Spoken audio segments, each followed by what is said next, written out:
Olá! Hoje a gente vai mergulhar num livro bem denso, provocador mesmo, A Doutrina do Choque, da Naomi Klein. A tese dela é forte, né? Ela diz que momentos de crise profunda, guerras, golpes, até desastres naturais, são tipo usados de propósito para empurrar umas políticas econômicas bem radicais de livre mercado. Coisas que, olha, em tempos normais seria difícil passar. Exatamente. É uma leitura que mexe com a gente. E ela já começa com exemplos impactantes, né? Como Nova Orleans depois do Katrina. Ela descreve como, com a cidade naquele caos, pessoal deslocado, figuras como o Milton Friedman viram ali uma, aspas, oportunidade Uma oportunidade para quê? Exatamente. para reformar tudo, sabe? Principalmente o sistema escolar público, transformar em privado, tudo isso enquanto o povo ainda estava traumatizado fora de casa. É o que ela chama de capitalismo de desastre. A nossa conversa hoje vai tentar desempacotar essa ideia, olhando mais para a introdução e os primeiros capítulos. Vamos lá? Vamos sim. E o centro do argumento dela é essa tal doutrina do choque, que ela liga muito ao Milton Friedman. Tem uma frase dele que ela cita algo como: somente uma crise real ou pressentida produz mudança verdadeira. Ah, A leitura que a Klein faz disso é que, no meio do caos, da confusão, as ideias que já estão ali prontas, sabe? São essas que acabam sendo usadas. Então, para quem defende o livre mercado radical, a estratégia seria, bom, desenvolver essas políticas e deixar guardado, na gaveta mesmo. esperando a hora certa. Isso. Até que o que parecia politicamente impossível se torne, de repente, politicamente inevitável. E tem um senso de urgência nisso, né? Sim, o livro fala disso, da rapidez. Exato. Tem que agir rápido. Coisa de 6 a 9 meses, ela menciona.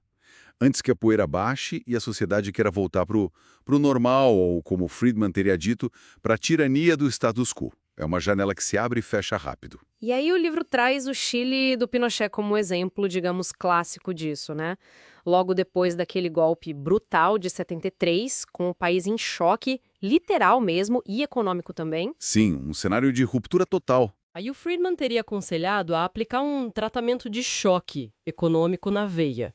Cortes de gastos gigantescos, livre comércio, privatização de tudo, desregulação. É pesado ler como o escritor Eduardo Galeano, que ela cita, conecta essa violência econômica com a tortura física mesmo, do regime, questionando como essa desigualdade toda se manteria sem força, né? E a Klein argumenta que esse padrão primeiro um choque militar, ou social, e logo depois o choque econômico. Isso se repetiria, ela detalha outros casos depois, como o Iraque, por exemplo.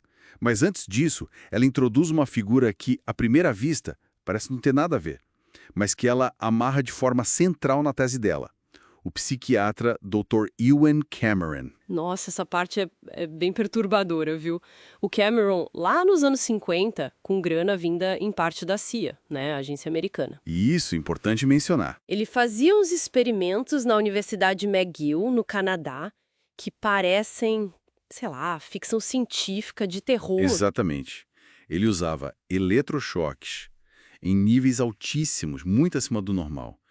Coquetéis de drogas pesadas, tipo LSD, PCP, e privação sensorial extrema. O objetivo, que ele declarava, era despadronizar a mente. Apagar memórias, hábitos, como se fosse para criar uma tábula rasa, sabe? Uma página em branco. Isso, para depois tentar reprogramar o paciente. A Klein descreve essa busca pela mente como uma página em branco. E os métodos que ela descreve são horríveis. Comas induzidos, semanas de sono forçado, vários eletrochoques por dia, isolamento total para desorientar, fazer a pessoa regredir a um estado infantil. O caso da Gail Kastner, que ela conta que perdeu memória, controle, regrediu mesmo, é devastador. Mas como ela conecta essa pesquisa psicológica que beira a tortura com a economia? Então, aí que está um dos pontos mais controversos e, ao mesmo tempo, centrais do livro. A Klein argumenta que a CIA, com aquele projeto MKUltra, não estava só interessada em lavagem cerebral, como se falava. Essa pesquisa toda sobre como quebrar a mente de uma pessoa, sabe? Induzir regressão, desorientação. Uhum. Isso teria, segundo ela, alimentado o desenvolvimento de técnicas de interrogatório, técnicas bem coercitivas, que depois foram até codificadas num manual da própria CIA, o Kubark. A conexão que a Klein faz é potente. A ideia de apagar e refazer indivíduos, como o Cameron tentava, Serviria de modelo. serviria como metáfora e talvez até inspiração para a ideia de apagar e refazer sociedades inteiras, usando o choque econômico. Criar uma tela em branco social, entende? Pronta para ser reescrita com a cartilha neoliberal. Entendi a ponte que ela faz. E quem fornecia a tinta, digamos, para essa reescrita econômica era a Escola de Economia de Chicago, com o Friedman na liderança.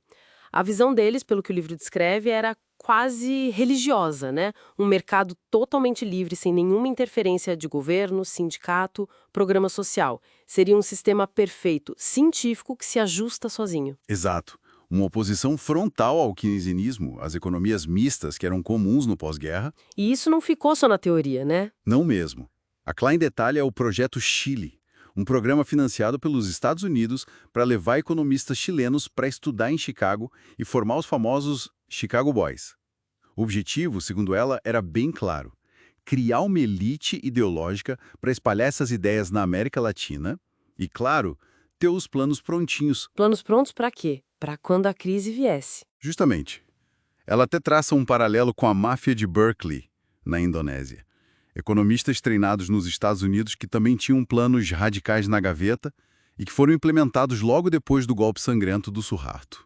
A estratégia, na visão da Klein, é essa: ter a receita pronta para quando a janela da crise se abrir. Então, resumindo o argumento central da Klein, que a gente explorou aqui, ela defende que a ascensão desse capitalismo de livre mercado radical, na sua forma mais pura, digamos assim, historicamente não foi um processo tranquilo nem democrático.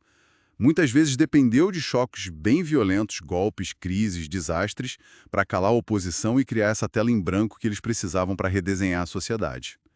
É uma tese que, nossa, força a gente a olhar a história econômica recente por um ângulo bem diferente. E desconfortável, né? Com certeza. O livro é denso, é cheio de exemplos, de conexões que, olha, desafiam mesmo quem está lendo. Ele levanta uma questão fundamental e bem incômoda sobre essa relação entre crise e oportunidade no mundo da política e da economia. Fica a pergunta: até que ponto essa busca por implementar uma visão econômica idealizada pode, na prática que a autora descreve, justificar os meios usados para criar as condições para isso?